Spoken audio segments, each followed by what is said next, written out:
This is a Sony Vaio netbook. I've featured it on the channel before and the performance is very underwhelming. It features an Intel Atom N470, 2GB of DDR2 RAM, and a 64GB SSD. If you think those specs are bad, the original specs are even worse. It also has no USB 3.0 and only has 10 100 megabit Ethernet, not even gigabit. It also has no keyboard, but that's because of my own stupidity. Any normal, sane person would throw this computer away, but I'm not normal, and for my use case, this computer's biggest strength is its poor specs. For many people, it's great that their computer is powerful enough to do many things at once. Maybe you're watching this video with 10 other browser tabs and a game downloading in the background. The problem is that while computers are good at multitasking, humans aren't. I believe someone said there's no such thing as multitasking, only multi-failing.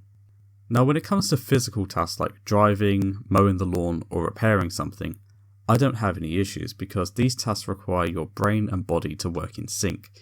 But when it comes to things like writing scripts for YouTube or writing articles for my website, I find it hard to stay focused because my brain is doing all the heavy lifting while my body is barely doing anything. And let's face it, writing isn't very exciting for most people. So in the middle of writing, I'll randomly open a browser or check my emails. And the problem for me is if I start something, I have to finish it.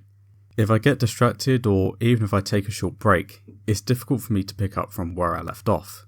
So this computer is great not because of what it can do, but because of what it can't do. It's too slow for any real-world web browsing, and it struggles with even the most basic of games, but it has enough performance to run a lightweight Linux distribution, a window manager, a file share, Audacity, and a text editor. So for writing and recording scripts without getting distracted, it works very well because this computer can't do much else. If you wanted to go even more minimal, you can just use the TTY instead of running a GUI. I primarily use Vim as my text editor, but if I'm writing something with the intention of printing it, I like to use Abbey Word, which is kind of like the WordPad of Linux. It's not a full-blown Office program, but it has formatting options you wouldn't find in a basic text editor. I actually got this idea from an Atomic Shrimp video. I thought it's good to repurpose something for the sake of not sending it to landfill, but it's even better if it's something you can actually use on a regular basis. And so far this solution has worked pretty well.